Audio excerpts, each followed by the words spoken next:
He kōna e purangi tēnei nā te reo irirangi o Aotearoa.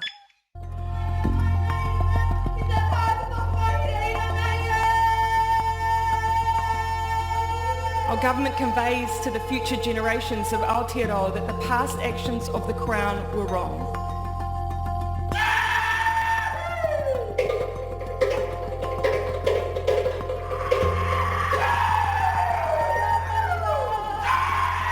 And that the treatment of your ancestors was wrong.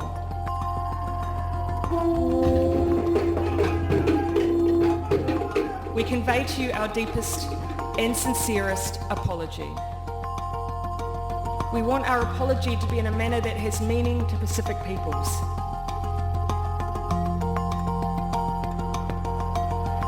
I also hope that our presence and apology here today helps weave together our connections as people.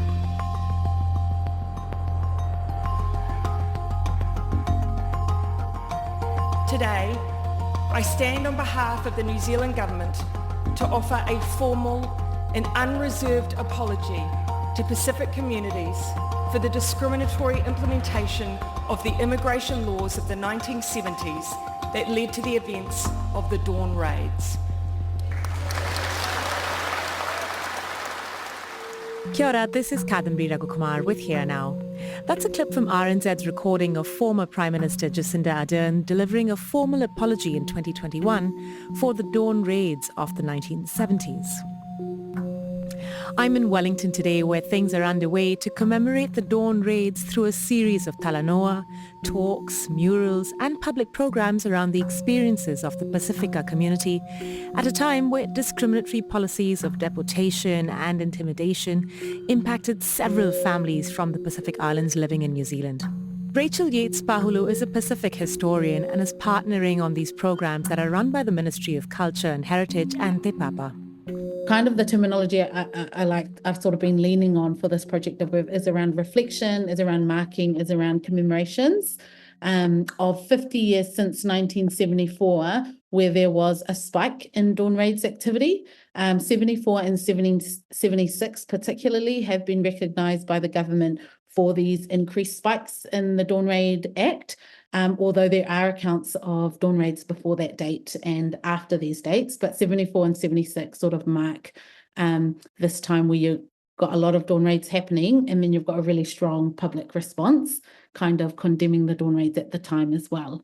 So 50 years later, I think what we're trying to do, thinking through the projects and everything that we're part of, is more understand how we reflect with such difficult and how we wrestle with difficult histories, both as Pacific peoples, but then also as a nation. At the Wesley Centre, muralist Liana Leiataua is battling with high winds downtown, and it's keeping her off the scissor lift to get to the top of the wall she's meant to be painting right behind Wesley Church. So what have we got going on here? You've just started on the lower panel? Yeah, so it's so what the whole thing is, it's a healing wall, commemorating or reflecting on the Dawn Raids. Gosh, it's a tricky spot to be painting So at. obviously they don't, we're not Through her supposed to distinct copy Siapo style, combining elements of Samoan design and emblems to represent New Zealand, Liana arrived at this design as an outcome of a series of talanoa held with youth and adults expressing their feelings around the event of the Dawn Raids. I want to communicate who we are as a people, as people of mana, of people that have great historical value in the Pacific. I think it's carrying on the narrative in terms of the apology, in terms of the mamae that's held in people, the pain, the grief, the memories that a certain generation has. And you belong to that generation. And I belong to that generation. I was a child at that time, and we were targeted. Liana's parents had one of the first shops in Porirua where they had a home.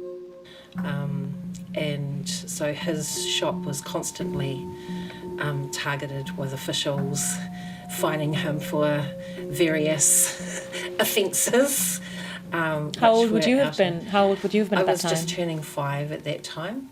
There was a sense of fear. There was a sense of all of a sudden people like family members who had come visiting, had been there over a period of time, were now overstayers, and there was a lot of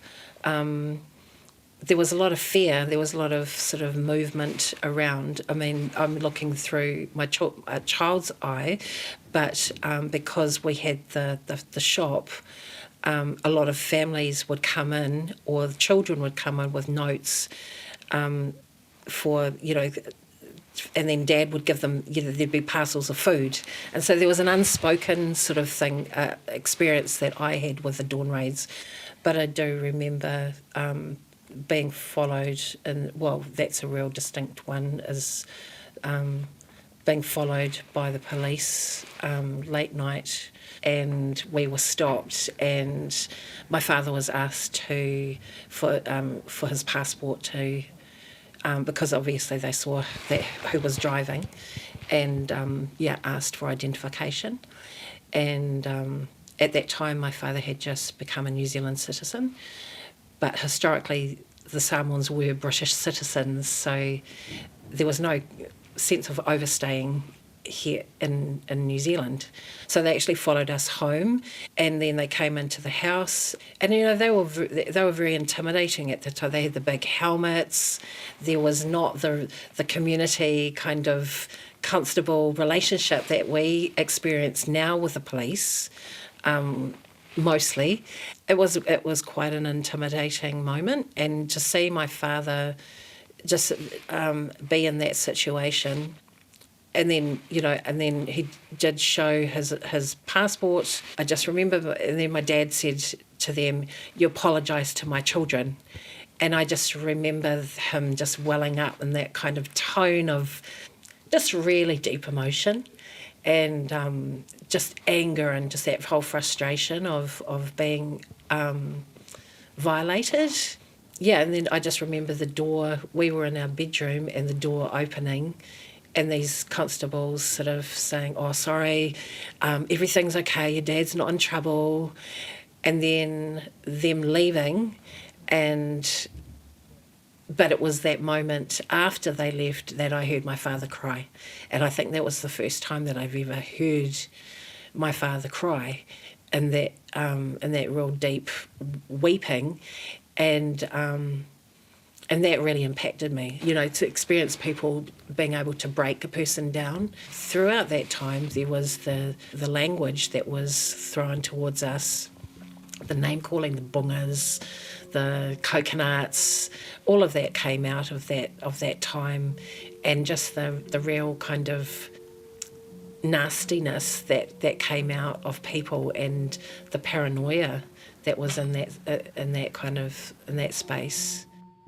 Liana's is one of several other Pacific peoples' experiences of the dawn raids, and many of these experiences come together in a form of collective expression this month and early November in the series of public programs in Wellington's Te Papa. Rachel Yates again. While lots of people have passed away, there are still many people living today who experienced that period of time. So there's a massive varied response to telling these histories, to thinking through what healing and reconciliation looks like. And they can be very different. We've seen a lot of creative outputs come to the fore, a combination of healing for their personal family stories, but also on top of that, thinking about how we educate the wider public about this period of time and how that's done sensitively, but also a lot of non-engagement as well, with people really struggling to articulate and still carrying a lot of shame related to the dawn raid. So kind of this project with Te Papa and Liana particularly, probably some of the special parts with it was the lead up to the mural, these closed talanoa, where you're hearing people articulate things for the first time around their experiences of the dawn raids, which has been, very informative for the next generation and for people like myself who are trying to understand more about the era and trying to do something that's going to help us collectively. It was the third talanoa, which was with Pacific youth and their families. Many of those kids don't know about the dawn raids. They're not learning about it in school. It's not an active conversation out there, but kind of thinking through what that meant for their grandparents, or for people that look like them can be really, really powerful. So there's a lot of nuance in the telling of these histories, but I think what the commemorations do is sort of give us an opportunity to pause and reflect. And that's definitely needed. And people are wanting that. It's just whether people want to articulate publicly or not. Another thing we always hear about is we're a lot more than the Dawn Raids, and we have a lot of community members very active about, yep, it's great, we've got investment into how we tell these stories, but what about all the other hidden histories? What about the longer narratives of migration or the longer relationship between Aotearoa and the Pacific that's not often considered? So I kind of see this as a starting point of much more conversations that need to happen. And definitely in my family, you know, they're like, yes, the Dawn Raids, we know they were in existence. We know we've got continued issues with immigration, with stereotypes around skill. Lots of these conversations are very live. And I guess this is the starting point of a conversation, of a much broader conversation that we're hoping to have. Rachel Yates Pohulu and Liana Leiataua are talking to me about the commemorative events around the Dawn Raids being held in Wellington in October and November this year. My name is Kadambari Raghukumar, and every week I bring you stories from around New Zealand featuring people's stories from all around the world who live here. Today's episode was mixed by Jeremy Veal, and you can find more RNZ podcasts on all your favorite podcast platforms as well as the RNZ website. Thanks for listening.